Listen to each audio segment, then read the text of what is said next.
السلام الله عليكم ورحمة الله تعالى وبركاته. برتا عاد نقلا سoctaan maalinka tube sidoo kale waxaad nagala socon kartaan barta Facebook aan ku leenahay Cabbaas Cirish. waxaan idin haynaa qaybta saddexaad sheekadii kun iyo koow habeen.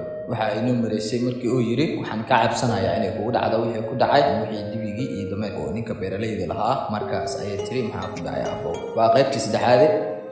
wasiirkii wuxuu gabadhiisii ku yiri ugu gabadheediyay inuu jiray nin beeralay xoolo dhaqato ah jiray wuxuuna lahaa xaas iyo caruur. ninkaas Allah subhanahu wa ta'ala wuxuu u deeqay aqoon luqadaha dhanka xayawaanaadka ah iyo shimbirada. laakiin haddii uu ku xog waramo oo uu dhimanayaa ninka beeralayda ah wuxuu lahaa dibi iyo dameerka shaqadiisu waxa ay ahayd inuu raaco meeshii uu doono inuu ku aado halka dibigu shaqadiisii ay ahayd inuu subaxii beerta ku falo.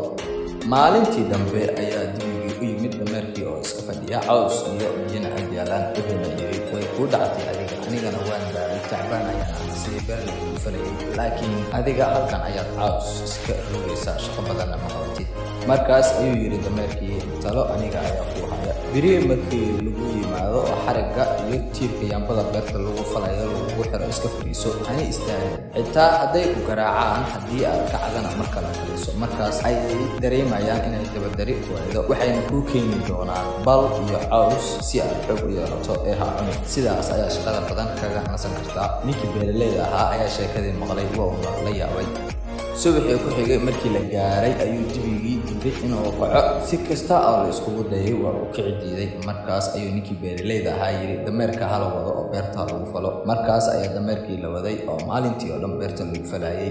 galabkii markii uu dameerkii moorada ku soo laabtay waxa uu mahad celiyay dibigii abaalka uu u sameeyay iyo talada uu siiyay. laakiin dameerkii uma uusan jawaabin isagoo oo si xun uga shalay taladii uu siiyay dibiga. maalintii labaad ayaa ninkii beeralayda ahaa waxa uu yimid dameerkii isagoo dibiga farax ka qaaday. mar labaad ayuu beertii ku soo faray. galabtii isagoo tacbaan ah ayuu moorada ku soo laabtay dameerkii. mar kale waxa uu mahad celiyay dibigii laakiin dameerkii uma uusan jawaabin. laakiin waxa uu ku yiri aniga waan ku naxayaa waayo waxaan maqlay ninka beeralayda ahaa oo shaqaalihiisii ku yiri biri dibiga haddii uu kici waayo waxaad u geysaa ninka kabaalaha ah sida uu qalo wax faa'iido ma lahan mar hadduusan beerta fali karin. markuu dibigii maqlay hadalkaas ayuu mar kale u mahad celiyay dameerkii wuxuuna dhahay biri wixii ka dambeeya waan noo bilaabi doonaa. ninkii beeralayda ahaa ayaa sheekadii maqlay uuna la yaabay. subaxii markii la gaaray ninkii beeralayda ahaa ayaa arkay fafagta dibiga ka muuqata iyo sidoo shaqada diyaar ugu yahay. aad ayuu u qoslay. naagtiisii oo meesha ka dhaweyd ayaa waxa ay tiri maxaad ku qoslaysaa. markaas ayaa waxa uu yiri haddaan ku sheego waan dhimanayaa. waxay tiri ii sheeg xitaa haddii aad dhimanayso. markay ku adkaysatay inuu u sheego waxa uu la qoslayo ayuu ninkii dadkii oo dhan iskugu wacay si uu u dardaarmo. dadkii ayaa isku dayay in ay naagta la hadlaan si uga celiyaan laakiin waa ay ka diiday. waxayna tiri waan ogahay aniga ayuu ugu qoslayaa ee ha sheego waxa uu la qoslayo xitaa haddii uu dhimanayo.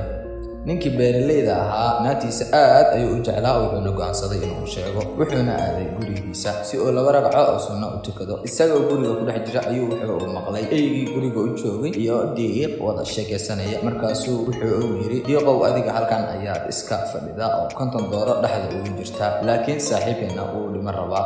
markaas ayuu diiqu yiri wallaahi saaxiibkeen haddii uu caqli lahaan lahaa naagtiisa oo iska edbin lahaa. aniga kontonka dooro ayay joogto mid haddii ay xanaaqdo intan biyaan kuwa kala dhexda ka gala waxaase fiicnaan lahayd in uu saaxiibkani naagtiisa edbiyo ilaa ay ka toobad keento. ninkii beeralayda ahaa hadalkii ayuu maqlay kadib waxa uu usoo baxay banaanka wuxuuna u yeeray naagtiisii wuxuuna yiri qolka soo gal si aan gooni ugu sheego. markay qolka soo gashay ayuu si darab u garaacay ilaa ay ka qayso ayna ka toobad keento. halkaas ayayna naagtii hadalkii uga noqotay dadkiina u farxeen maadaama ay nolosha ninkii badbaaday. markaas ayuu wasiirkii gabadhiisii ku yiri adigana sidii dameerkii oo kale inay ugu dhacdo ayaan ka baqaya intaad is leedahay dadka kale badbaadi naftaada halis gasho. markii shaariyaad maqasho sheekada ayay waxa ay tiri wixii dhacayo ha dhacaan iyo guri boqorka ayaan u ahay. sidii ayaa gabadhii boqorkii loogu guuriyey waxayna gabadhii shaarisaad ahayd la sii dardaarantay walaashid ka yar ee dunyasa iyadoo ku tiri markii boqorka la ii geeyo waxaan kaa codsanayaa habeenkaa markii uu dantiisa iga bogto inaad habeenkaas wehel ii noqoto haddii uu ogolaado waxaad ugu dhacdaa abaayoy madno noogu sheekaysi sheekooyinka iyo cajiibka ahaa maadaama aad beri naga tegaysid ama lagu dilayo insha Allah anigana waxaan kaaga sheekeyn doonaa sheeko boqorka aan kaga takhalusi doono kadibna gabadhii ayaa sidii lagu galbiyey markii boqorkii loo geeyey ayay gabadhii Shahriyaar ahayd ooysay markaas ayuu boqorkii Shahriyaar ahaa yiri maxaad loo ooysaa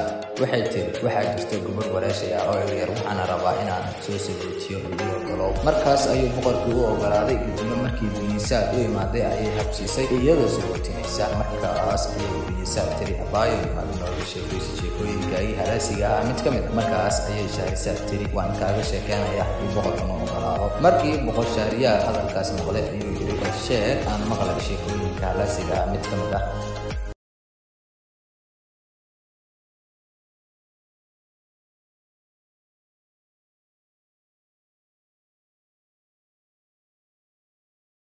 si aad ula socoto qaybta xigta fadlan taabo subscribe balkana hore u raaci sidoo kale sheekadani waxaad ka helaysaa iyadoo qoraal ah bogga Facebook aan ku leenahay Cabaash Urush fadlan yaa ku dhaafin qaybta xigta aad sidii